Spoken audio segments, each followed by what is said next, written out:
As followers of Jesus, in order to grow and thrive, we know we should draw upon the fresh waters of God's wisdom found in His Word. But we may not know how to start, or think it's very confusing, or what to do when something is difficult to understand.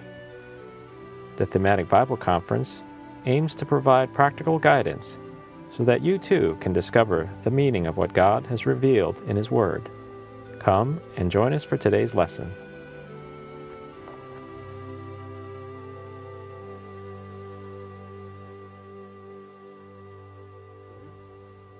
Hi, I'm Richard Yan. I want to welcome you to the Thematic Bible Conference.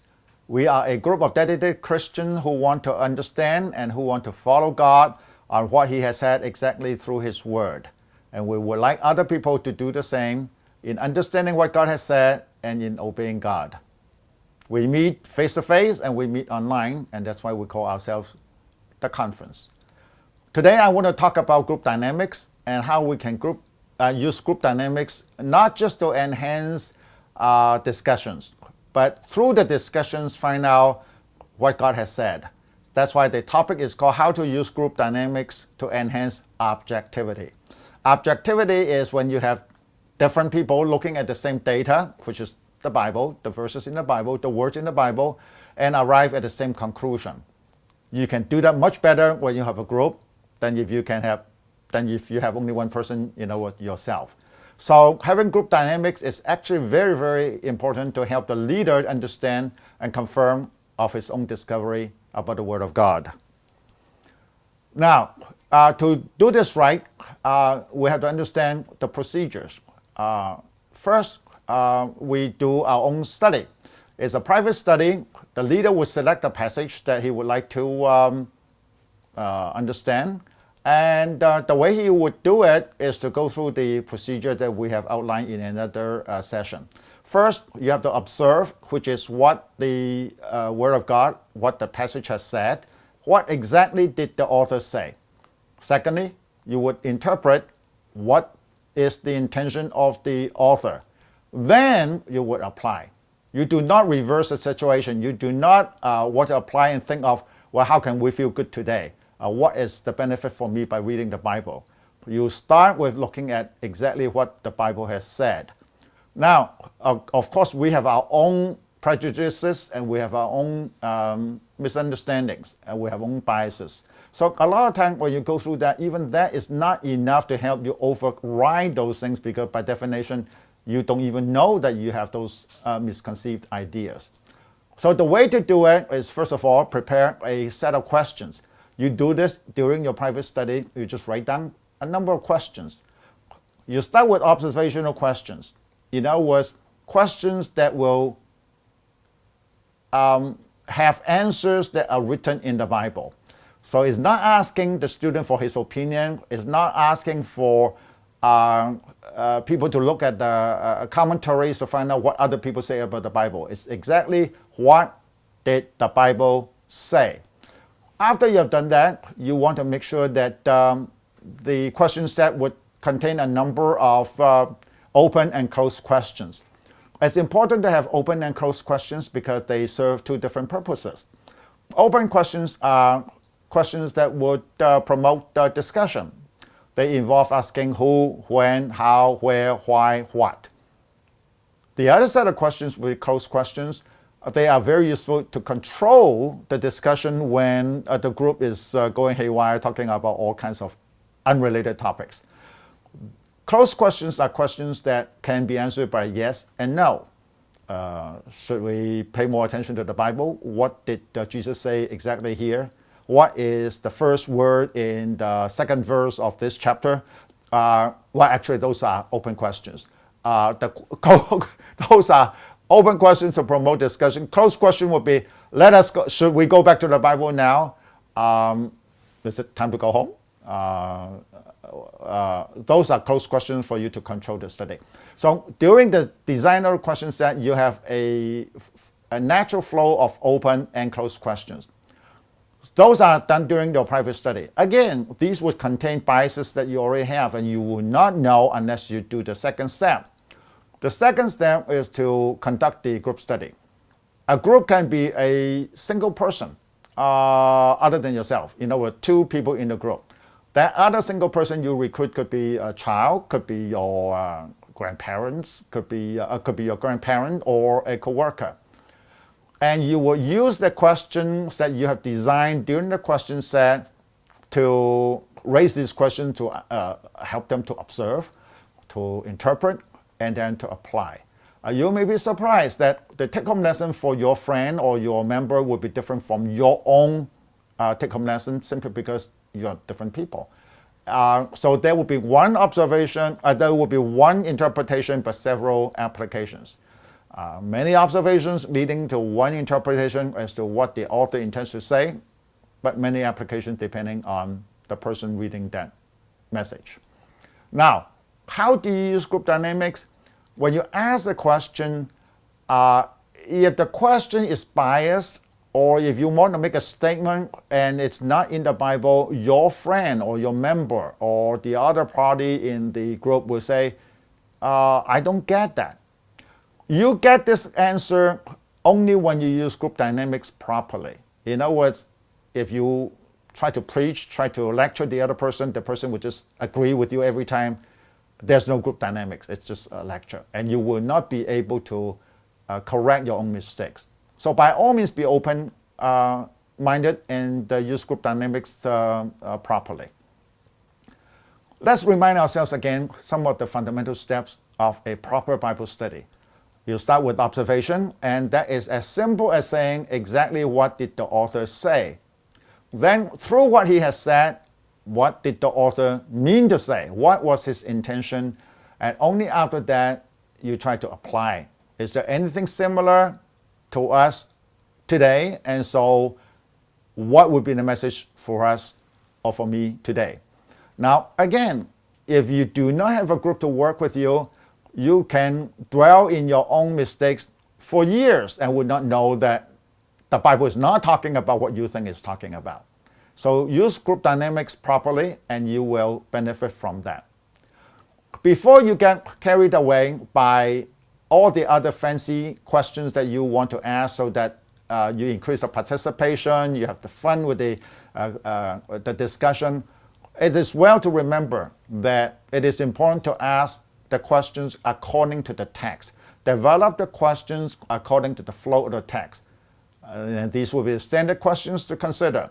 Who was the speaker in this passage? Why did the author want to talk about this topic at this time? How did he present the argument? Did he use illustrations? Did he use contrast? Did he use parallel argument? Did he quote the Old Testament? And what was the response of the audience to his statements? What is the big picture here? Why did the author put this particular story in this particular chapter? How is it related to the previous chapter, the next chapter, the previous verse, or the next verse?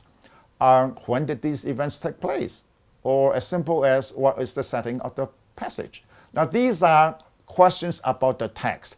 And if you have a good set of questions, fundamentally solid on these questions, then the group dynamics will be easy. These questions will be like planning for a meal for your friends. You need to decide, well, what your friend's likely to want to eat. Does he like beef? Does he like vegetables? Then you pick out the kind of food that your friend is going to enjoy. You come home and chop it up and wash it well and marinate it. All these are done as a preparation so that your friend can have a great time. But it's not enough just to present the raw meat. You don't just chop up the vegetables or meat and expect him to have a good time. You need to cook it. You need to heat up the wok, and you need to put the oil there and putting all this sizzling, let the sizzling flavor come out, putting all these food together, present it properly is the group dynamics. So, having done the question set, you put your group together and lead. So this is what we mean by group dynamics. Now, form a group. It's very important that you recruit a group. Now, sometimes in the fellowship, you already have people sitting in there that's organized for you. Or in the summer camp, you would have Bible studies and the members will be assigned to you. That's okay. But we would like to encourage you that you don't depend on activities organized by others. You use this as an opportunity to recruit other people to join the Bible study. And we, in fact, call this Bible study in the marketplace. It is not just an activity in the church, although the skills that you learn here will be immensely useful in a church setting. Try to be courageous. Try to reach out. Form a group of your own, and your group could be one person. Your member could be one person or more. Again, I say, just talk to your spouse. I find this passage wonderful. Can we sit down and talk about it? Open the Bible and go through the questions. Could be your child, could be a grandparent, could be a coworker. Whoever is willing to sit down with you with an open Bible, that can be your group, and it would be most advantageous to start that way instead of talking to a big group of people who have a variety of opinions. It's hard to control. Now, the purpose of a group dynamics or sharing among the group is not just for the fun of sharing. I put it down in a rather blunt way. The purpose of group dynamics is not the sharing of our ignorance. Sometimes a lot of people have this bad habit. They start the Bible study by asking, what do you think? But they have not even read the Bible. They have not even allowed people to read the Bible carefully. And the first thing they say, well, what do you think? Well, the proper answer for the member would be say, well, I don't know yet how to think because I don't know the Bible yet. So you do not want to start that way, okay? And so you really want to start with observational questions. In other words, you ask questions to guide them so that they can find the answer from the Bible. And definitely do not preach. Sometimes we're so eager to share the insights that we have, the light that we have received from the Lord. We start talking as if we are the preacher. Do not preach. And the way to do that is, instead of telling them the truth, you turn the truth into questions. You ask the questions so that your student will find out the truth. And how do you know it's not the truth in the Bible? Well, nobody ever come up with the same insight, quote unquote, that you have. You are the only one who will think of those ideas, so it's really your own speculation about the Bible. So those are very helpful for the teacher himself, not to go overboard, not to underinterpret the Bible and not to overinterpret. And basically the proper interpretation is what the author intends to say, not the wild imagination of the leader for the discussion group. So if you avoid preaching, if you ask questions, that would be very, very helpful for your own sake. And we will talk a little bit more about how to lead questions later on, which is important for the group dynamics. The goal is not just participation of the members, but to build confidence in knowing what God has said. And you arrive that by, number one, ask questions based on the Bible. And let me repeat this. You should always start with your discussion with an observational question. An observational question is a question, the answer is in the Bible. For example, you can ask, what do we know about Nicodemus? Now, observational question does not mean that you ask dumb questions. You do not ask, what is Nicodemus' name? I mean, the student will laugh. But you ask, what do we know about Nicodemus?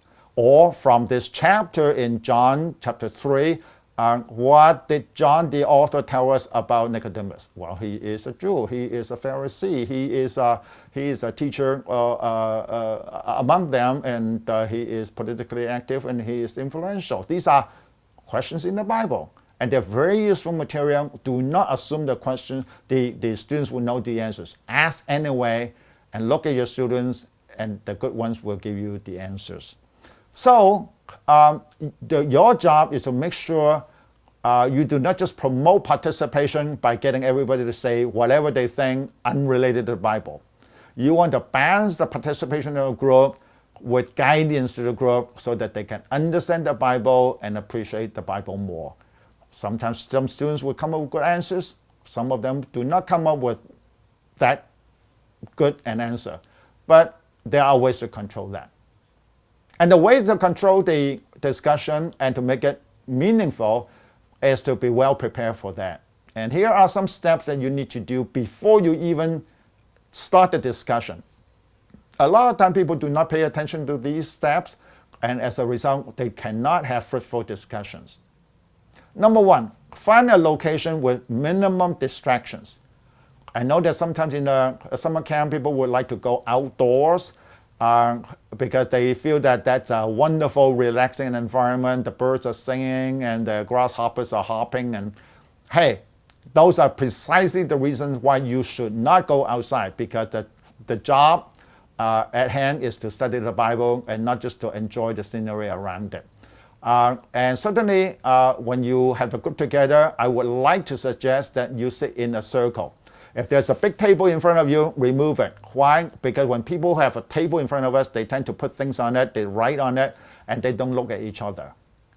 Sit in a circle so that you promote good eye contact so you can see your students directly. Now, I know sometimes there's a picnic table, and it's a temptation for the leader to sit on one row and face the other side of the student.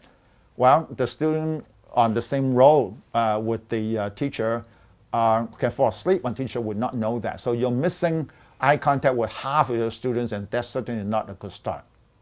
If that's the case, what you want to do is have the two rows sit this way, and you bring an extra chair, you sit at the top of the table, head of the table, so that you can see both rows of students. That's okay if you must sit on the picnic table. I would rather not do that, find another place indoors or other places so that you can sit in a circle, see everybody, and maintain eye contact.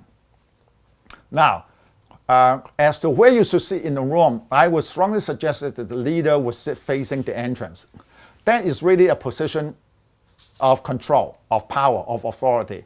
Now, sometimes people will say, I'm humble, I'm only a leader. Yes, that may be the case, but when you are leading, you need to lead. And if you're facing the audience, facing the entrance, you know who's coming, who's leaving, and you are in control. And that is a very important sign.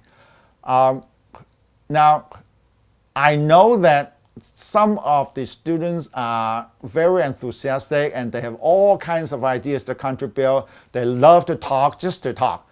In that case, I would advise the student, the leader, if you know who is like that, tend to be disruptive, you do not sit right across that student, because every time you look up from the Bible, you see that person and the person maintain eye contact with you, that student would think that you are asking to talk, and he would just continue to talk. So make sure that you face sideways away from the student and avoid direct contact with the most talkative one. You should be looking at people who are less talkative and invite them to speak and participate by your eye contact. Now, what if it's really hard to avoid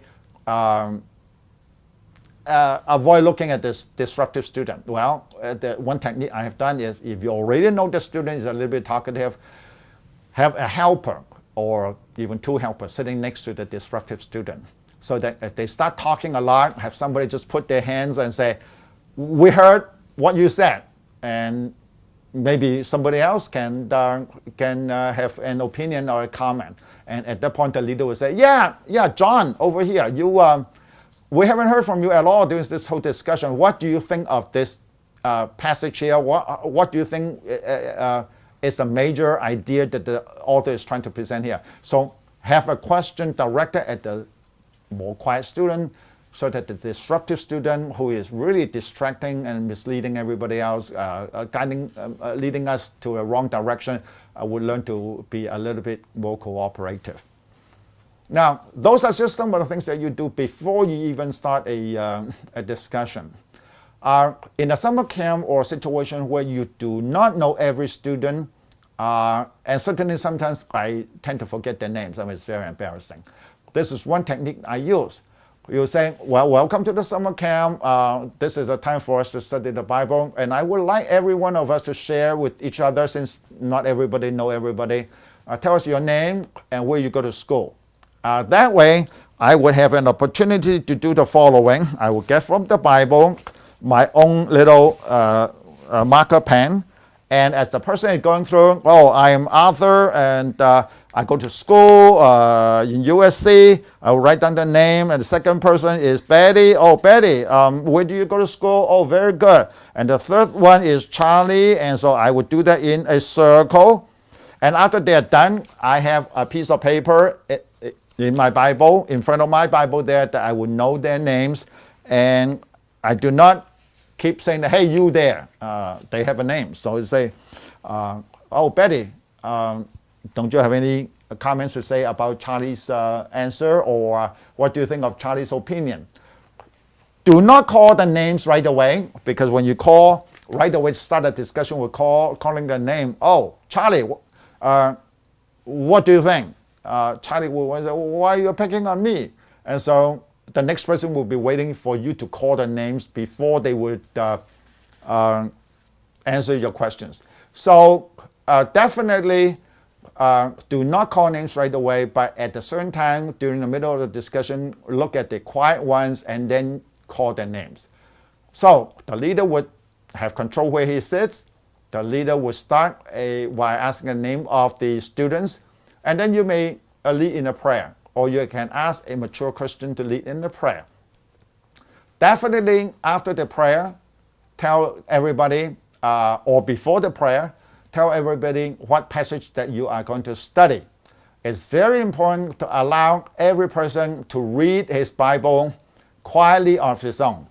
Now, there are some groups that have the habit of asking one person read one verse.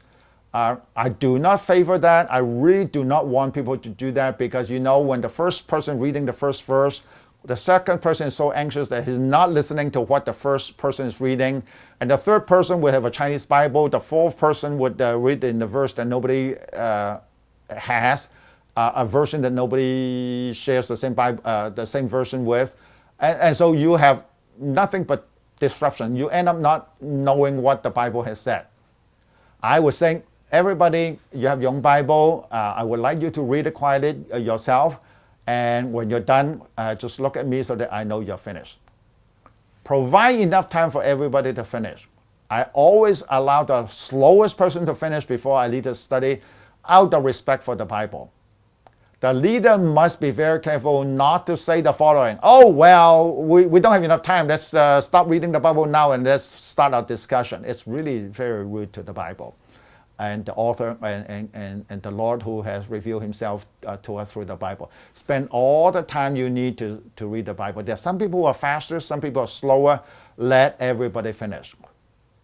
However, if you notice the fast ones are fidgeting now, a little bit impatient, give them an assignment to do. For example, I would like you to notice what was the question that Nicodemus wanted to ask Jesus, and the way Jesus handled his question. And you'll find out that Jesus actually divided the question into two parts. And I would like you guys who have finished reading already to go back and find the answer to these questions. So give them something to do and wait for the last person to finish. So how do you know that they are all finished? You look at them and tell them to look at you when they are done. And you know, even the eye contact in that way is very helpful, because the student who is willing to look at you when they're done, you know that they are cooperative. But if the other one is looking somewhere in the ceiling, looking at the shoes, not paying attention, they tend not to be the one that would be helpful during the discussion. So you already know before they say anything who is going to be helpful, who's not going to be helpful. And that would be important in your group dynamics. Now, having said all this thing, finally you are finally ready to lead the discussion. And number one rule: do not apologize. It is very discouraging to the members if the leader starts saying, oh, well, I'm not a very good leader, I've never done this before, and I don't know why the pastor called me yesterday to ask me to do this, but since nobody's willing to do that, I'm going to do that. Please don't apologize. If you want to apologize to the good Lord after you have finished leading. And next time, do a better job. There are times that the Lord still will bless other people through your ignorance, but apologizing before you start the leading is not a good way to start. Just do the best you can. Again, when you're done, go back and review the session again and you can improve. Always start with an observational question. In other words, ask a question that people can find in the Bible. For example, if you want to study Matthew and on the Lord's Prayer, that particular segment, you can ask how many times is the word prayer mentioned in this passage. And you will be surprised that there is a subtopic called forgiveness. And the number of times the word forgiveness or the concept forgiveness is mentioned in that passage is the same as the number of times prayer is mentioned by the Lord. And so you will find out that actually for the students, for the disciples, the Lord's applicational plan is not more prayers, but forgiveness. So these are little questions that you can ask. Of course, you develop that later on. But observation question would be a very good way to start a discussion because you want the students to have the habit and of looking at the Bible and know that the answers come from the Bible. After you ask the first question, give your students time to respond. It is not unusual that the first question would require something like 15 seconds before anybody would say anything. And those 15 seconds, 20 seconds would sound like eternity to this leader. And the inexperienced leader will right away answer his own question. Do not do that, because if you do that, the students will hold their peace for a longer time. The next time they will hold 25 seconds and you answer your own question, and pretty soon you are lecturing to yourself and everybody's falling asleep. Do not do that. Look at them and rephrase your question. You always know how to rephrase your question because if you look at them, you will figure out what is it that they don't understand. Sometimes you ask the question too broadly and you need to narrow it. Sometimes too narrow and the student think that it's meaningless to answer. That's why they look at you and do not answer. In that case, rephrase your question and you'll come out right. Follow the flow of the Bible. I know that you are asked to have a set of questions yourself that you prepare, but that's only a guide. If you've missed a few questions from a question set, don't go back and say, oh, I forgot question number 3. Let's go back to question number 3 that I have designed. Then the student will feel like they're not studying the Bible, that they need to guess what kind of question that you have designed for them. It's like an examination. Nobody would enjoy that. Just follow the flow of the Bible. If you forget some of the questions that you designed, fine. That's perfectly fine. And if it's important enough, the student will ask you the same question that you have forgotten if it's important in the Bible. So these are very important hints for you to help you lead the discussion. When you find that the discussion is a little bit slow, nobody wants to answer, then you would ask more open questions. But if you find that the discussion is leading all over the place in several directions, it's important to ask closed questions. So in this few minutes, I'm going to share with you the difference between open and closed questions. Again, closed questions are those questions that can be answered by a yes or no. And you ask that question in order to control the discussion. Did Jesus say this or that? Did Paul mean to say this or that? And the answer is yes or no. If it's really disruptive, people have all kinds of, it's all over the place. You should say, well, shall we go back to the Bible now? Let's look at the next verse. Let's look at how the author intend to build up. How did he do this? Can we go back now? Can we do that? So this is, yes, let's go back. That would be a closed question. Of course, you do not keep asking closed questions. Do you do this? Do you not do that? Do you do that? It would be very boring. You always mix closed question with open question, just like what I do all the time. Open questions are questions that can be that cannot be answered by yes or no. They lead to discussions. So you use open questions to promote discussion. Now, sometimes the leader is afraid to ask open questions because he has less control on the answer. But I would share with you how to control that. Open questions are very simple. You ask, who's there? When did that happen? Where is that happening? How did that happen? Why is that happening? To whom is that done? Or is the what is the intended effect? And what actually happened? These are very simple, straightforward questions. Do not assume that the student knows the answer. Just go ahead and ask them systematically. Hey, if you ask the wrong question, if you ask some silly question, your student will look at you and say, why are you asking that? Why do you want us to talk about that? And you know, hey, to go back. Do not push in the wrong direction. So do not be afraid to ask open questions, because in case the student can shoot back a question, never mind that. Because if the student asks you back a question, that's perfect group dynamics, because you have asked a question that raises another question. When you have a difficult time, ask a third person to answer. Okay, David said so and so. Well, Elizabeth, what do you think about David's question? And then have Elizabeth answer the question instead of everybody shooting their questions at the leader trying very hard, sweating all over the place trying to answer the question. No, you are not. You don't have to do that. You can direct the question among the members so that they can answer each other's discussion questions. Now, what if some of the questions are totally inappropriate?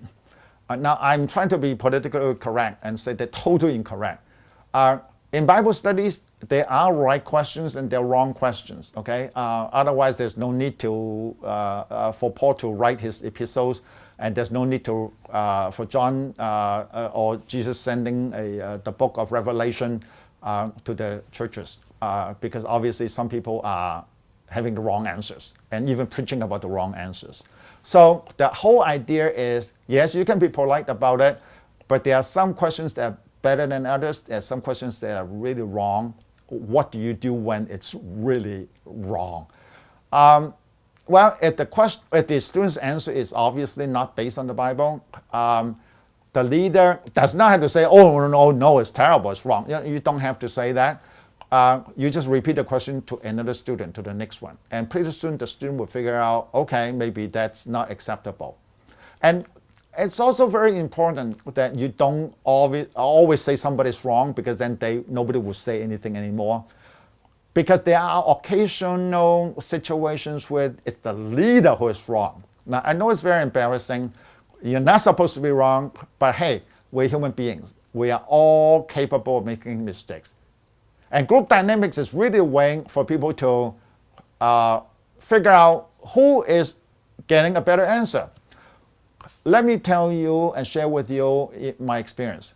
It is far easier to conduct a Bible study objectively with a non-Christian than with a Christian.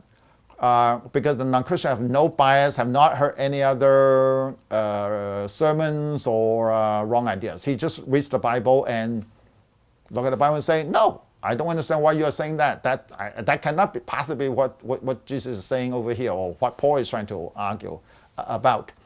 Yes, I have led Bible study with non-Christians, and in fact, they enjoy so much at the end. They sit back and clap. I mean, that's their expression. They don't know how to say amen or anything. They sit back and clap.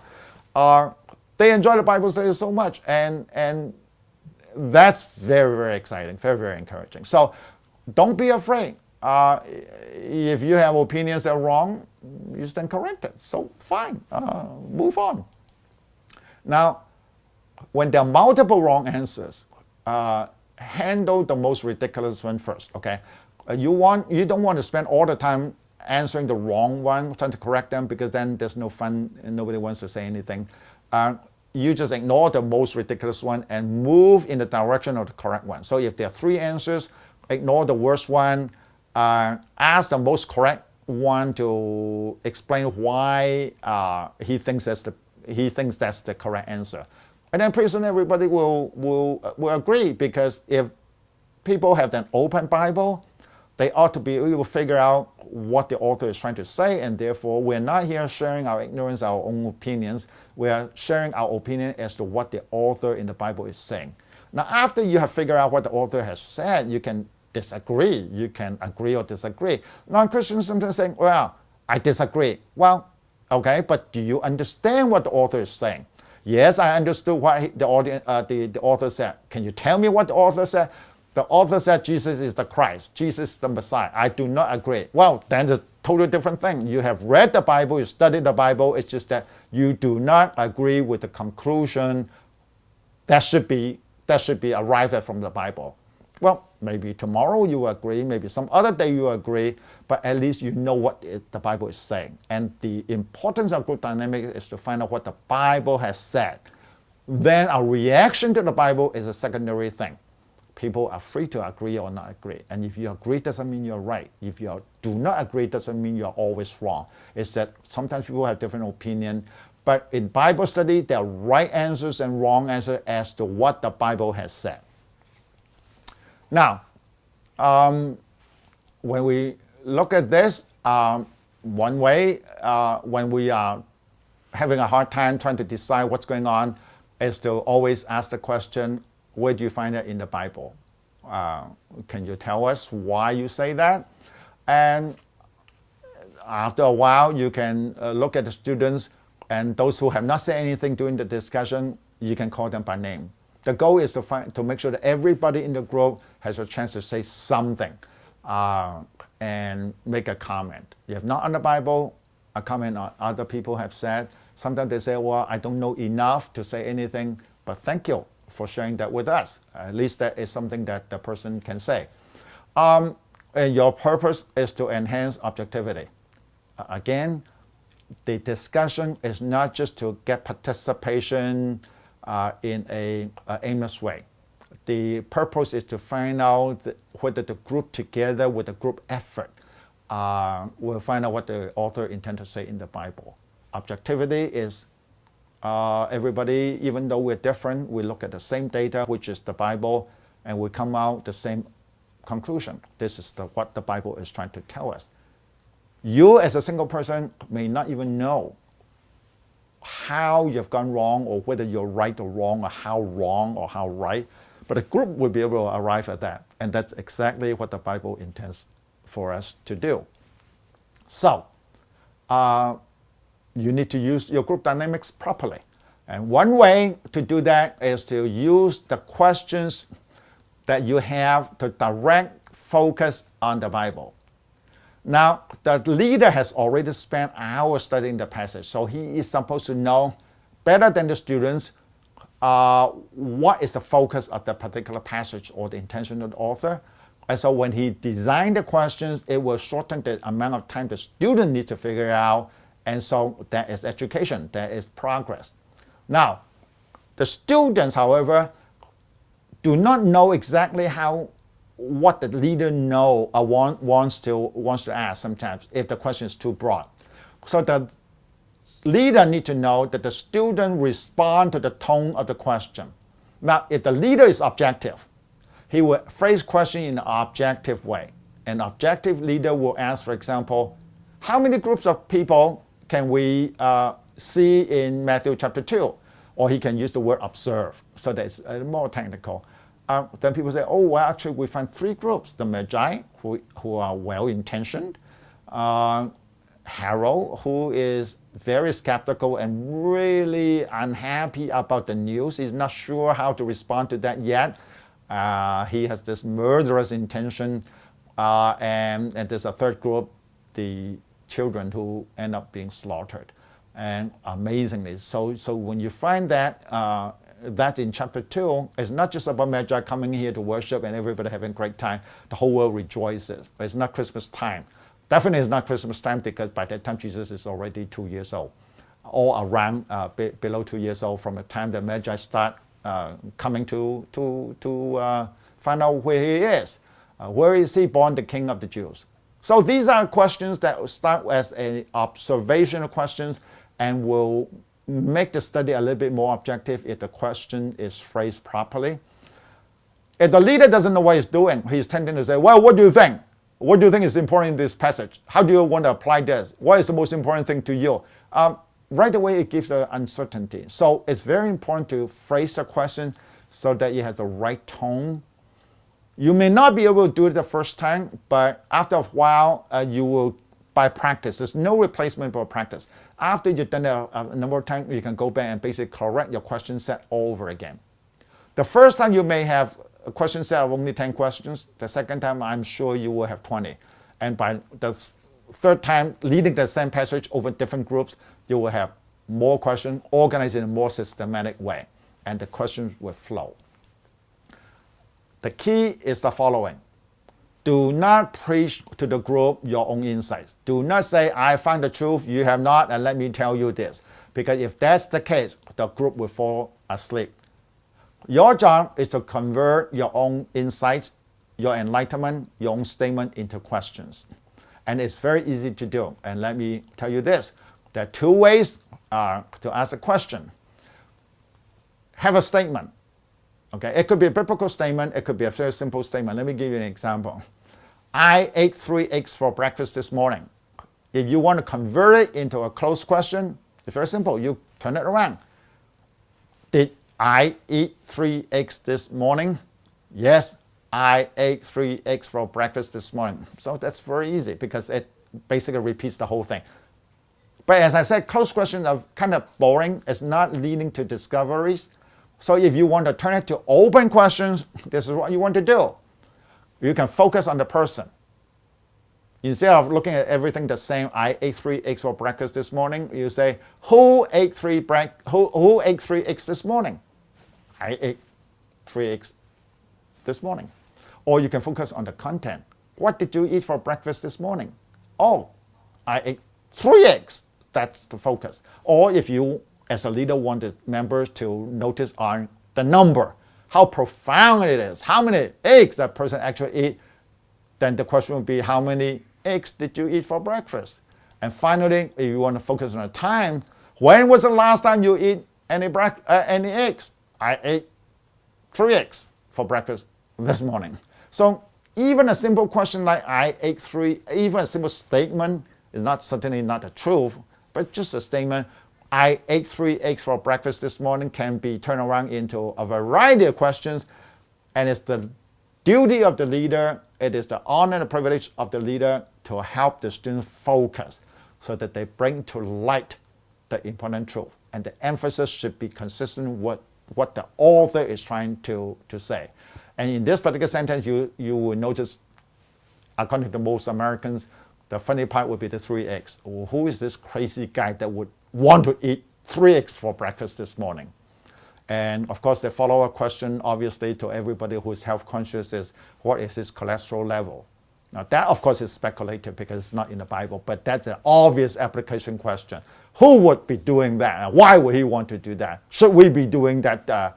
And is he just eating 3 eggs this morning and not any other morning? Well, right away, you can see a simple question like this can develop into a whole host of questions. And the leader's job is to make sure we direct the tone of the discussion as well as the direction of question in the way that the author of the Bible intends to use it.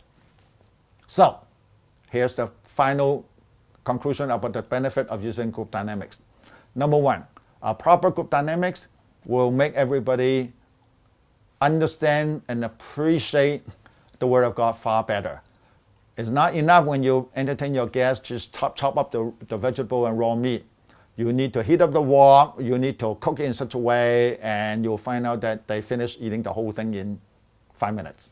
It may take you an hour to prepare the meal, but they eat it in 5 minutes. That's not a waste of time, that's progress, okay? You do not want the students to spend another 5 hours, just like you do in searching all over the place. What is the meaning of the passage? You want them to learn quickly. But most of all, the person who is most helped is the leader. It will help everybody in the group, but particularly the leader, to find confidence in the Word because he is not the only one who finds the truth. Everybody else agree, yeah, that's exactly what the Bible is saying. So objectivity is when everybody given the same data arrives at the same conclusion. Use the group dynamics. You will never enjoy that. You never have the assurance if you just do this in a devotional way, thanking God for whatever light you see, which is a lot of time not even the light in the Bible. It's just a light in your own head. Objectivity is when you have another person, at least one more person, hopefully 2 or 3 other people who all agree that, yes, that's what the Bible is saying. Don't be afraid to choose younger people. Don't be afraid to use an older person. Don't be afraid to ask somebody of a different culture to participate, because the Bible truth will still speak forth in the same way. And given the different cultural background and age background, that's even better, because that is the distilled truth in the Bible. So these are the things that you need to do. Study the passage yourself. There's no replacements of that. You do not go in there unprepared and hope that other people will educate you. You do the best you can to formulate a question. Those questions are important because your job is to lead the group. Your job is not to say, okay, I have studied the passage and now you tell me what you think. No, you are to lead the group, and you must formulate some questions first. I understand you may not be comfortable at first. You may only have 3 questions. You may have 10 questions. But do ask the student the questions that you have formulated. And they may surprise you by asking different questions. At that point, look at the text. Are they better prepared in asking those questions? Are they more accurate in asking those questions than you do? Well, in that case, number 1, don't apologize. Thank them for saying that. Go on. And you will find out that there's a marvelous amount of wisdom in the Bible and truth and light. So if the students all get the same answer, that's probably what the author intended to say. So revise your question set after study. You'll be amazed how much you have learned, and by all means, benefit from that. So group dynamics is the formation of a group, gathering of a group, so that you have the open Bible, study the passage together, and arrive objectively as much as possible, draw a conclusion as to what the Bible is telling us. And after that, obey, follow, practice. Live it the way the Bible has instructed us to do. But you cannot do that if you live in your own world without opening yourself to others. So I ask God to bless you. I ask that you do this, and you will reap the full benefit and the blessing from above. May God bless you.